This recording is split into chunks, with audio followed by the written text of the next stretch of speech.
Students today we will do the control chart for attribute. पहले हमने control chart for variable के लिए किया था, अब आज हम कर रहे हैं control chart for attribute. Attribute का मतलब क्या होता है? एट्रीब्यूट का मतलब है करेक्टरिस्टिक्स। जैसे कोई सामान, या तो पहले हम क्वांटिटिव वे से उसको एनालिसिस करते हैं। क्वांटिटिव का मतलब हम उनकी विड्थ वगैरह या उसकी लेंथ है, उसका वेट, उन चीज़ों को काउंट करके बनाते हैं, तो एक्स बार और आर चार्ट होते हैं। लेकिन अगर हम ये देखें कि जो हमारे पास डाटा है वो किस तरह का है, क्या, जैसे आप देखो जो वेरिएबल के लिए हैं वो quality of the characteristics which can be measured and expressed in A number. ये ठीक है पीस, ये ठीक नहीं है, उस केस में हम क्या करेंगे? Control chart for attribute use करेंगे। अब हमारे पास जैसे एक्स बार और आर चार्ट थे, उसको एक्स बार और आर चार्ट कब बने? दो क्वालिटी को लेके। जैसे दो क्वालिटी का मतलब क्या हो गया? एक ही प्रोडक्ट के अंदर वेट भी है और उसकी हाइट भी है, ठीक है, तो वहाँ पर दो कंट्रोल चार्ट बने। लेकिन अगर हम उसको कह दें हाइट और वेट उस प्रोडक्ट का ठीक है, तो उसको हम कन्वर्ट कर रहे हैं किसमें? एट्रीब्यूट में। तो वो अगर हाइट और वेट उसका ठीक है तो वो प्रोडक्ट क्या है? ओके है, या नहीं तो उसका प्रोडक्ट क्या है? डिफेक्टिव। तो इस तरह से हम उसको कन्वर्ट कर सकते हैं। जैसे हमने ऑब्जर्व किया कि एट्रीब्यूट कैन बी क्लासिफाइड, और एट्रीब्यूटिंग में या तो पीस डिफेक्टिव होता है या नॉन डिफेक्टिव होता है। और ये कब होता है? कि जब वो पर्टिकुलर कन्फर्मेशन, जो स्पेसिफिकेशन लिमिट है उसको कन्फर्म नहीं करेगा, तो हम उसको डिफेक्टिव बोलेंगे। तो अब ये कह रहे हैं जो हमारे पास कई बार हम गेज भी बना देते हैं। गेज बनाने का मतलब जैसे चूड़ी जैसी चीज़ें राउंड में, इनर डाया, बाहर का डाया अगर हमने देखना है तो हम गो गेज होता है, ऐसे go and no go gauge test लगाते हैं। ऐसे एक ना वर्नियर को जैसे फिक्स कर लिया जाता है, तो इसके अंदर की विड्थ, बाहर की विड्थ हम ऐसे चेक कर सकते हैं, ठीक है। तो इसी तरह से अब हमने क्या कहा है, जब हमारे ये जो एट्रीब्यूट वाले हैं कितनी तरह के हैं?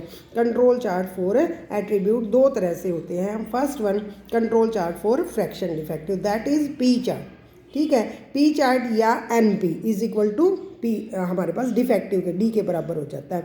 नंबर ऑफ डिफेक्टिव, एन का टोटल नंबर ऑफ सैंपल, और इनटू में पी का मतलब प्रपोर्शन, ठीक है, कितने में से कितने करेंगे तो डी चार्ट बन जाता है, हो गया। नेक्स्ट हमारे पास control chart for C, per unit, defects per unit. Defects per unit का जैसे मैंने पहले भी आपको एग्जांपल दिया था कि जैसे हमारी कार है, कार के अंदर बहुत सारे पार्ट होते हैं, वो पार्ट से मिलकर कार वो ठीक है या नहीं है।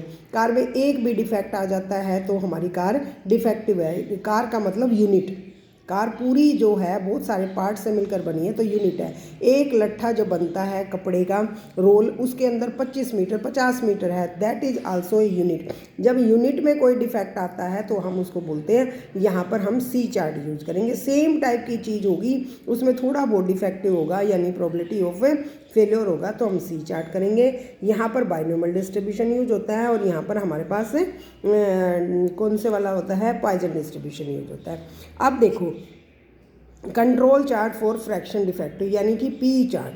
पी चार्ट तो आप लिखोगे यही सारा, कौन से वाला? जैसे हमने एक्स बार चार्ट के लिए लिखा था, एक्स बार चार्ट के लिए क्या लिखा था हमने कि किस तरह से हमने यहाँ पर कंट्रोल चार्ट को डिफ़ाइन किया है। कंट्रोल चार्ट को डिफ़ाइन करने के लिए इसमें देखो क्या करा, देखो ये रहा, ये कंट्रोल चार्ट फॉर वेरिएबल था ना, तो इसमें एक्स बार और आर चार्ट था, तो उसकी जगह हम क्या लिख देंगे? ये वाला, कि हमारे पी चार्ट कैसे होते हैं। पी चार्ट हमारा एट्रीब्यूटिव डाटा से आता है, और वो किस वजह से किया है, तो उसके अंदर हमारे पास पी चार्ट हमने क्यों यूज़ किया है। अभी जैसे मैंने बताया कि पी चार्ट हम कैसे यूज़ करते हैं, ये बताओगे। जैसे यहाँ एक्स बार और आर चार्ट है, फिर स्टेप्स फॉर एक्स बार और आर चार्ट की जगह हम क्या लिख देंगे?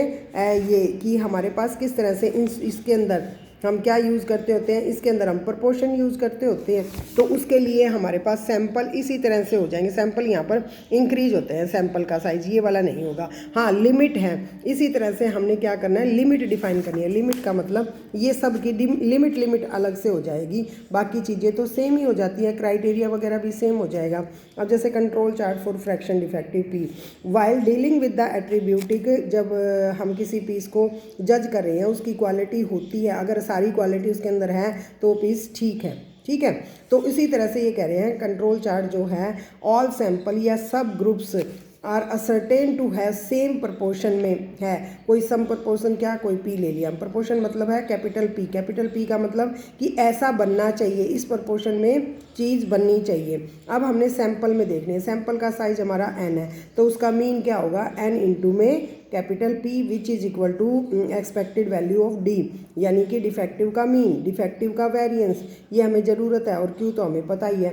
तो अब हमारे पास इस कंट्रोल चार्ट की P की कैसे बनेगी लिमिट बनेगी expected value of P plus minus this.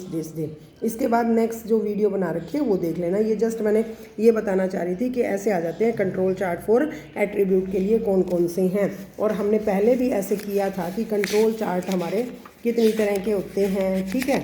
और उसके अंदर हमने ये भी डिफाइन किया था कि कंट्रोल चार्ट फॉर ये जो है कंट्रोल, ये रहा कि SQC में कौन कौन से, पहले ये दो, और दो हमारे किस तरह के हैं, control chart for fraction defective and control chart for number of defect या C चार्ट। तो टोटल हमारे कितने हो गए, 4 कंट्रोल चार्ट होते हैं। दो तो हमारे हैं किस चीज़ के लिए, क्वांटिटेटिव डाटा के लिए, 2 हमारे पास किस चीज़ के लिए हैं, एट्रीब्यूटिव डाटा के लिए। ठीक है, आज के लिए इतना ही बहुत है, और नेक्स्ट जो वीडियो भेज रही हूँ वो इससे रिलेटेड है।